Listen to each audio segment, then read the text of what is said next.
Okay, we are going to talk about one of the most important things for you to know, which is exposure. So if there's one video you understand, this is the one. Your exposure is the amount of light that reaches your camera's sensor. When it's too dark, it's referred to as underexposed, and when it's too bright, it's referred to as overexposed. So in order for you to know if your image is exposed correctly, there's a few tools in your camera that you can use. So as I turn my DSLR camera on, up pops my live view mode. Now this is the first tool you can use, which is simply just to go off of your eye to see if the exposure is correct. This method will generally work just fine, but if you are in bright conditions under the beating sun, it can be hard to get a correct reading on your LCD screen. So another tool that I like to use and would recommend you using as well is called your histogram. And you can find that by pushing this info button right here, and up pops your histogram in the right top corner up here. This white area is showing you a reading of the exposure in your image, and as your exposure gets too dark or underexposed, this white area will shift to the left of the chart, and this is telling you that your shadows are too dark. And as you overexpose your image, this white area will shift to the right and indicate that your highlights are too bright. So anytime this white area is flat up against one of the sides of the chart, it means that it's either too dark or too bright of an exposure. So the goal when reading this histogram is to try and keep all of the white area in the middle of the chart. Another good tool is your light meter that shows up on the bottom of your screen here. So as you can see, my light meter is reading perfectly exposed because it's in the very center. Now if I were to bring my exposure down, you see that that white bar goes down with it, telling me right now I'm 2 stops too dark. Or if I bring it up, now it says I'm 1 stop too bright. Now, these tools are reading the exposure of your entire image as a whole, so even though the light meter says the image is exposed correctly, you'll notice that my subject is too dark. So in this case, I would purposely overexpose parts of my image in order to properly expose my subject. So use the tools, but don't be afraid to override them if you want to expose for something specific in your image. Now let's talk about the 3 elements in your camera that affect your exposure. The 3 elements are shutter speed, aperture, and ISO. There are 3 numbers that you see on the bottom of your LCD screen. Depending on your camera will depend on which buttons you use to adjust these 3 numbers.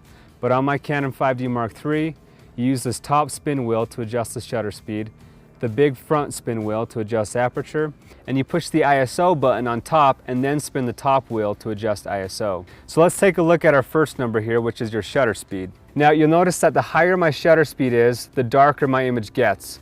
This is what the shutter speed looks like at 1 full second and at 1/1000th of a second. Notice how much faster the shutter moves at 1/1000th of a second compared to 1 full second. Because it moves faster, it lets in less light, and this is what darkens your image.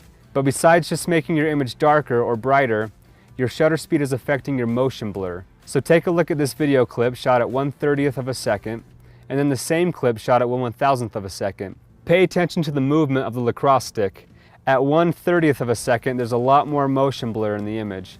Now look at the motion blur at 1/1000th of a second. There isn't hardly any motion blur at all. And when I look at individual frames, you see that each still frame is very crisp and sharp. This is what I mean by the shutter speed affecting your motion blur. The higher your shutter speed, the less motion blur you will get. Now, a lot of people get confused about the difference between frames per second and shutter speed. So look at it this way. When you shoot 24 frames per second, your camera is taking 24 individual still images, or frames, per second that combine to create motion picture. And each of those individual images has its own shutter speed. So when you shoot 24 frames per second at 1/30th of a second shutter speed, each of those 24 images will have the motion blur associated with that shutter speed. Compare that to setting your shutter speed at 1/1000th of a second, and you'll see that even though the frame rate is still at 24, there's less motion blur because your higher shutter speed is affecting each individual frame. Now, the human eye sees motion blur in real life. So for example, put your hand in front of your face and wave it back and forth, and you'll see that your eye can see motion blur as your fingers cross in front of you. So to replicate the motion blur that is seen by the human eye, the rule of thumb is to always shoot a shutter speed twice your frame rate. So if you're shooting at 24 frames per second, then the rule is to have a shutter speed at 1/48th. But since most DSLRs don't have that option, the closest you can get is 1/50th of a second. And likewise, if you're shooting at 60 frames per second, you double it to 1/120th of a second shutter speed.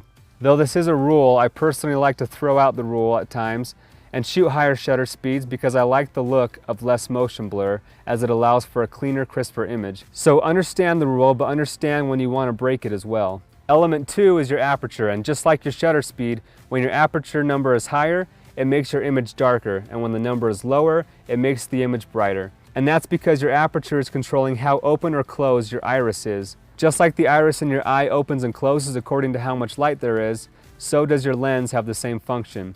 So this lens I have on right now opens up to an f-stop of 1.4 to let in the most amount of light, and closes down to an f-stop of 22 to let in the least amount of light. Basically, the bigger the opening and lower the number, the more light it lets in.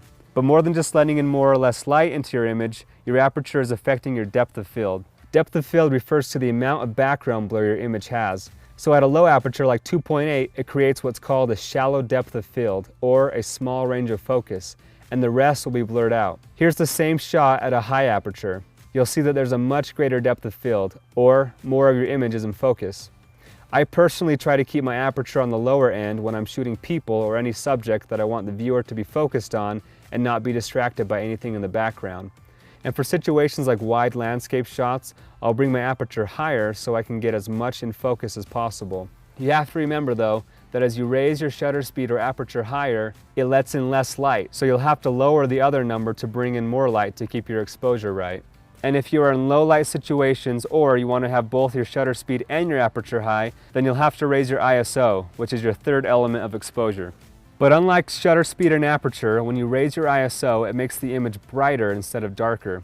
Now, the ISO affects quality of image. Generally, you want the ISO as low as possible for maximum image quality. For example, here's a video shot at 100 ISO, and the same image shot at 6400 ISO. As you can see, the higher the ISO, the noisier and softer the image becomes. Noise refers to all these moving dots of light in your image. Compare the two side by side and you'll see that the lower ISO has a cleaner, sharper image quality, and the higher ISO has a noisier and softer image. So you always want to keep your ISO as low as possible. The better your camera's light sensitivity is, the higher you can raise your ISO without getting too much noise. For instance, here's my T3i at 6400 ISO compared to my Canon 5D Mark III at 6400 ISO.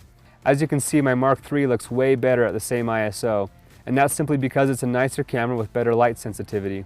In summary, these three elements, your shutter speed, your aperture, and your ISO, work together to determine the exposure of your image. If you guys have any other questions, let me know.